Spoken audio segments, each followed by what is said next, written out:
Avodah Zarah. Today we're going to study Mitzvah Shem, page 12. The whole tractate Avodah Zarah, tractate that dealing so much with the law of idol worshipping. The rabbis tells us that we are in a generation that people need to strengthen their faith. And unfortunately, some people fall to that trap of idol worshipping, directly or indirectly. And in order to strengthen the faith in God and bring which we call tikkun, repairing, tikkun olam, tikkun yachid, tikkun rabim, the whole tikkun, repairing mistakes, that's the depth, the idea of study these tractates. Here I would like to share with you a true story. I heard from one of my colleagues, was a fellow, his father asked him to go and visit his aunt in a far distance. And she's a lonely person by herself, a very advanced age. It was hard for him, but following the mitzvah of kibud av, honoring the father, he traveled all the way up to that city. And he spent time with her, and she was very thankful. Almost basically wasted a day of work just to go back and forth with his elderly father to visit his aunt.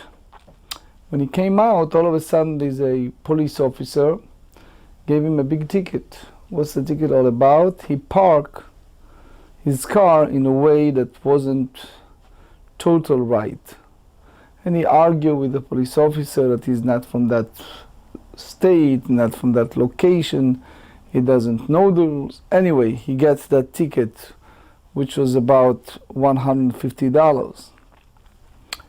So he accepted the judgment, and he came home, and sure enough, the next day he received by mail an invitation that his former partner in business sued him over things that never happened. So obviously he got very aggravated, and the date was like a week later. So in short, he appeared in the court, and they opened all this big file with all kind of stories that happened. And sure enough, this fellow stood before the judge, and he showed him the ticket. And he said, this former partner claimed that I did so and so and so and so. But the reality is, that day I was out of state visiting my aunt, and here's a fact, I have here a ticket. To make long story short, it turns that the judge made some phone calls and gets the police officer, and it turns that the police officer said that yes, I remember that fellow, I remember he argued with me, remember that he was there, it wasn't just a ticket of the car, I remember the fellow, I remember I recognized him, etc. So now everything turned around, and the fellow that was his former partner that sued him basically have now a reverse case of defamation of character. So in very, very short, this fellow that gets apparently unnecessary ticket for $150, he gets a settlement for $300,000 just for settle case of unnecessarily defamation of character, which in a way teach us an important lesson. When a person does the right thing, King Solomon tells us famous sentence, and he said, "Mimeno lo tetzeh haraot ve'atov," from the Almighty is no such a thing evil. So if someone does a mitzvah and things happen not exactly the way you're expecting, there is a broader picture and broader understanding here. From that mitzvah, he gets a ticket for $150, and then he turned around and he received $300,000. So that's the idea of this tractate, teach us faith. And here is the Mishnah on page 11b, bottom of the page. שיש בה עבודת כוכבים. City, Rashi said, that people have a pagan festival.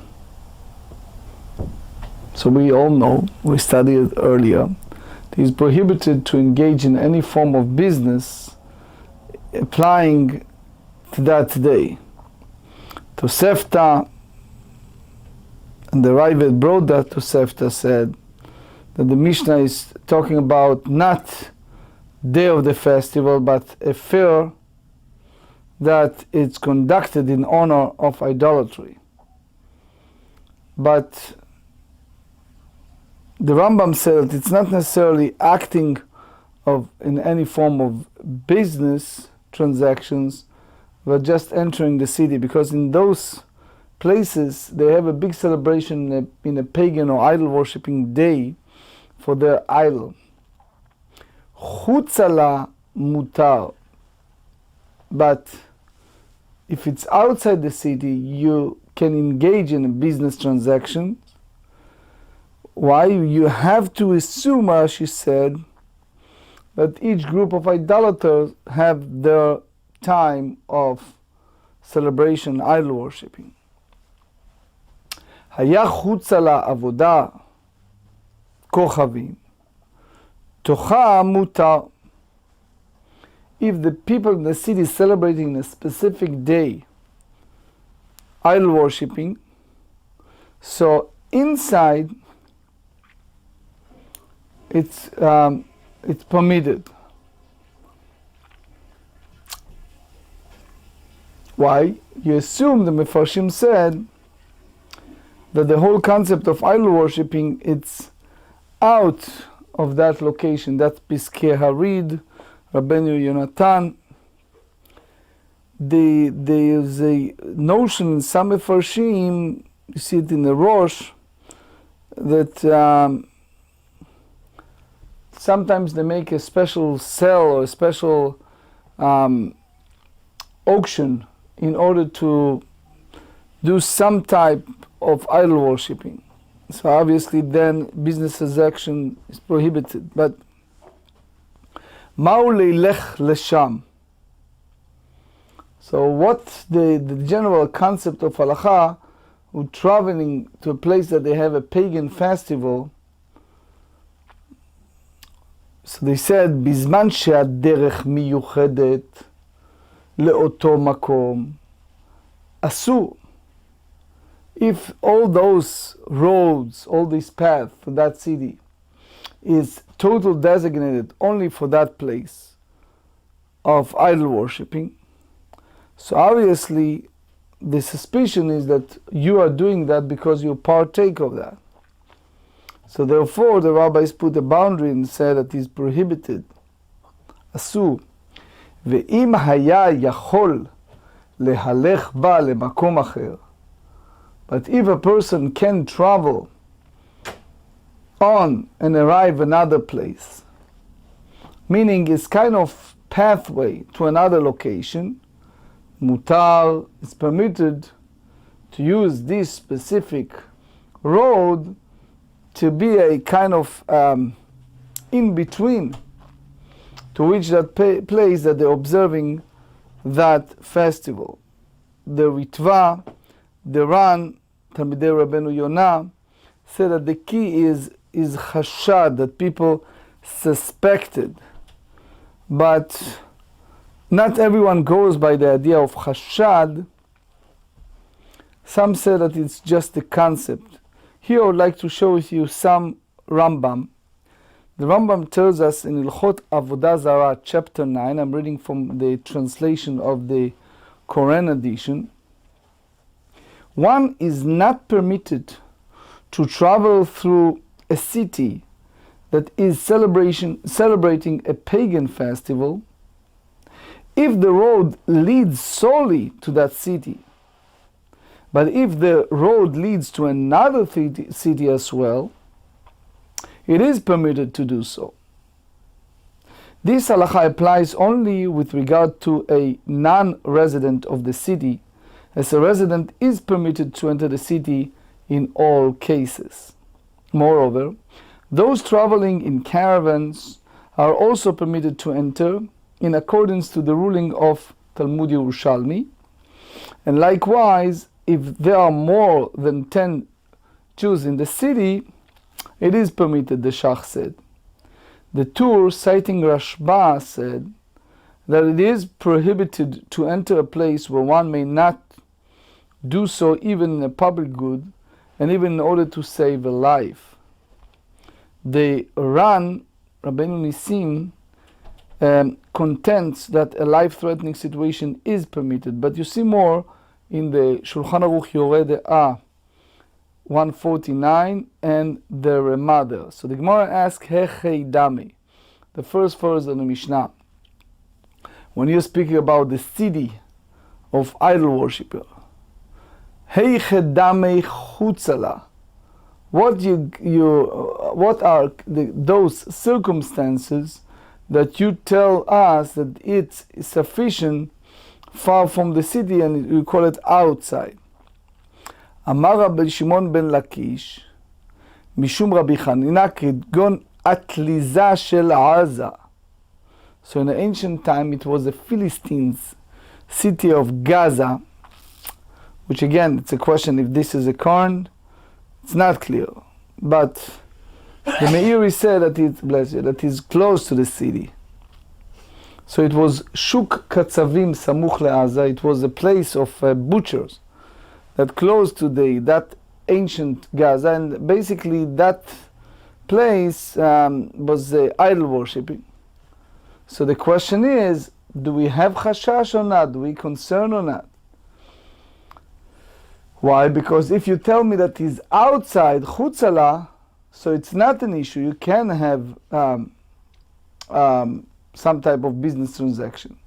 Rabbi Yonatan add to that Rashi that it has to be clear separation. For example, you have a pathway in modern days like highway, etc. between that.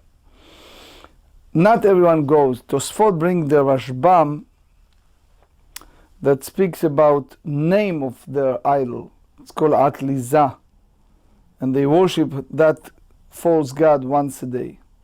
But anyway, Ve'ikad Amrei, and there is another interpretation. Be'aminei Rabbi Shimon ben Lakish me Rabbi Chanina Atliza shel Aza Mau. And Rashi tells us that the question is if those places are close to each other.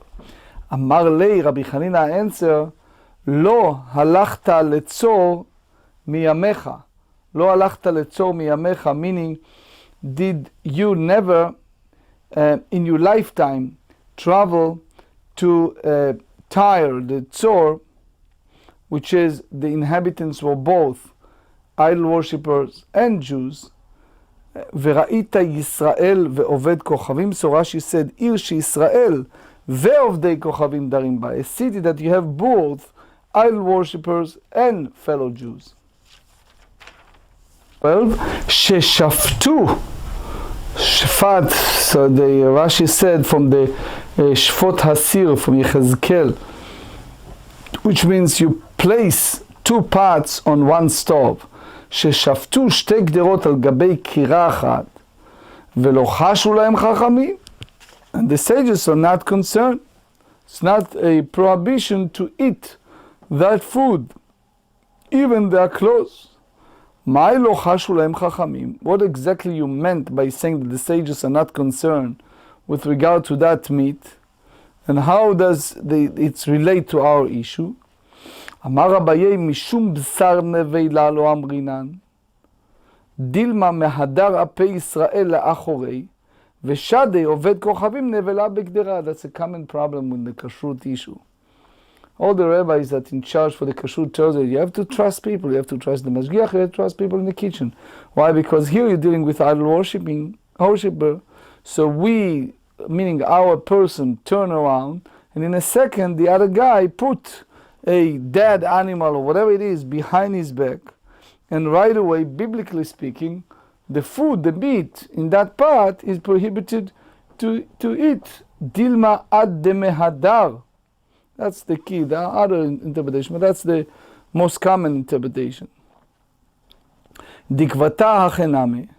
So here we talk about marching, that have business with idolaters close to the city of Gaza, לא חשו להם חכמים משום דמי עבודת כוכבים. So the sages are not concerned because there is a possibility that money associated with idol worship will end up in the hands of the fellow Jews. Why? Because you have that money that is a purchase for animal use as an offering for idolatry. Those coins will be prohibited by Torah law. But the sages were not concerned about this possibility, just as not concerned that the idol worshipper might add his meat to the fellow Jews' pot.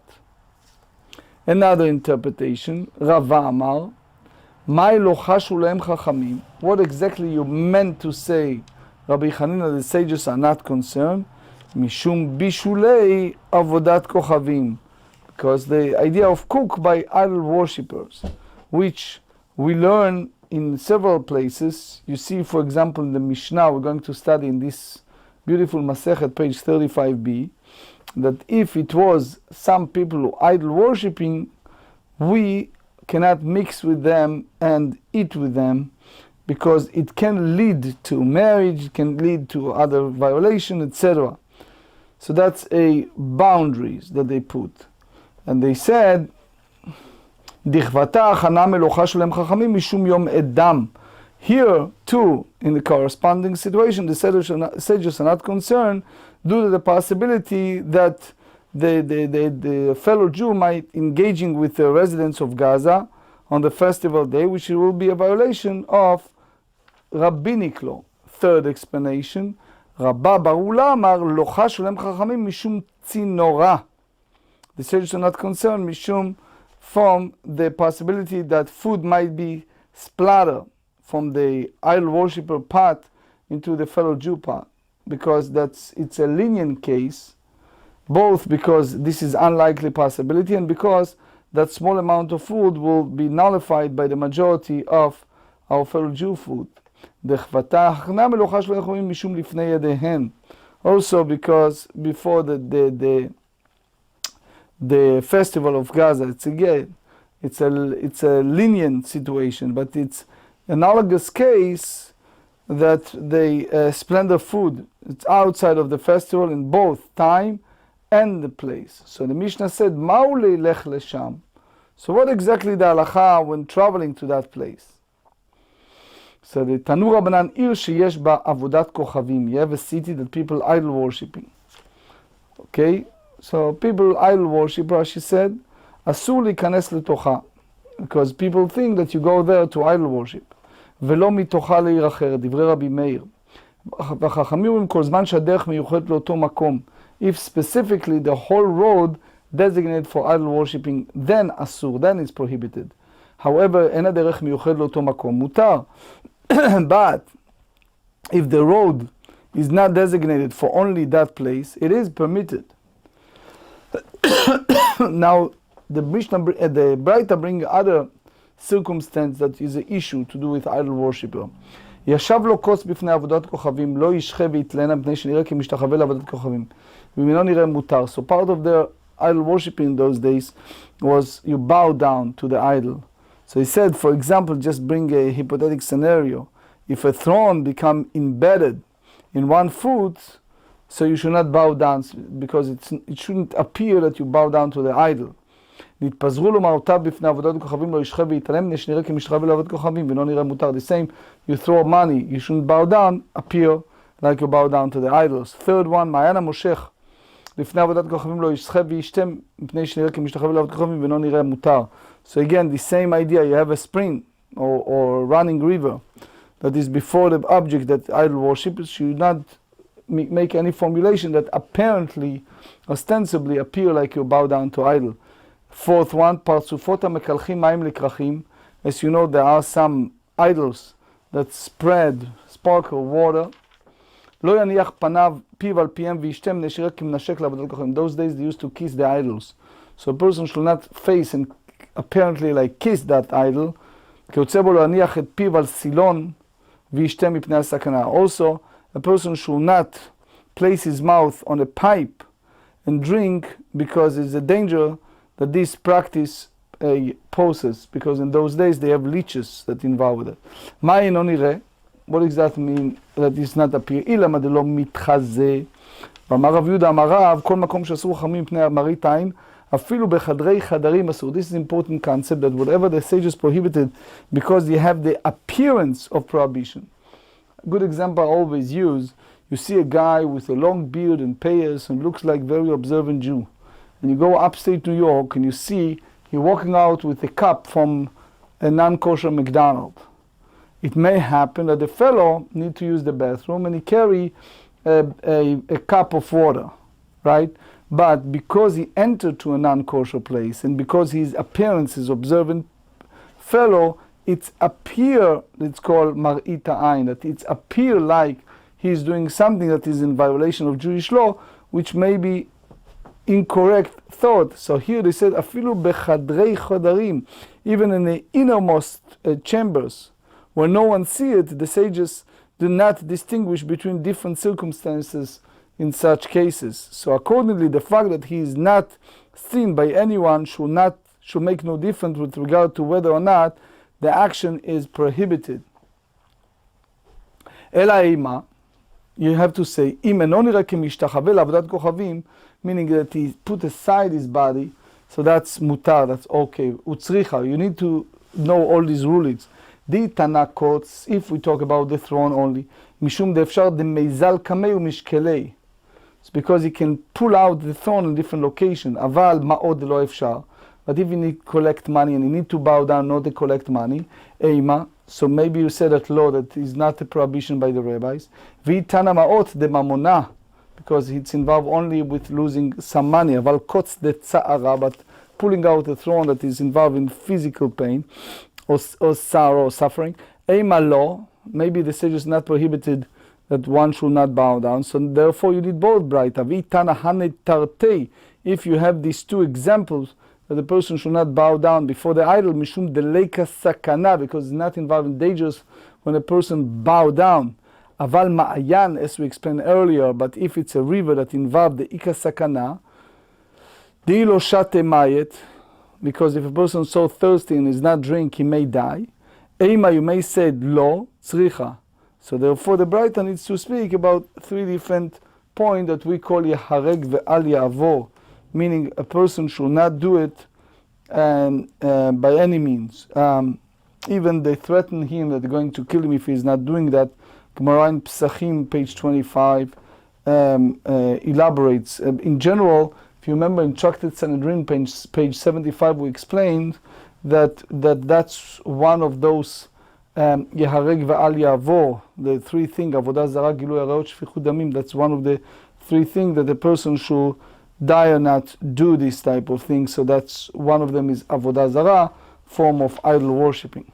Of B, now the Gemara challenged the fourth ruling, Partsufot Lamali, all those places that have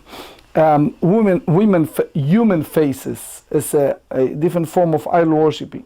So the reason that it's to teach us that in a life-threatening situation, the Braita already addressed the issue of the case of spring. So they said, משום דקבאי למיתנה כיוצא בו להניח פיו על הסילון וישתם פני הסכנה. מהי סכנה? עלוקה. As we explain, what is the dangerous? The dangerous is a leech in the water. In those days, there are all kind of animals that can come out of the water. If you remember one time we read the Gemara that it can be a snake, can be a scorpion, here is a leech come out of the water. So that's the idea of sakana. Obviously, the historical context play an important role with the possibility of such an aluka that most probably was common. תנו רבנן לא ישתה מים לא מן הערות ולא מן האגמים ולא בפיו ולא בידה אחת. Because all of that is, again, this is dangerous.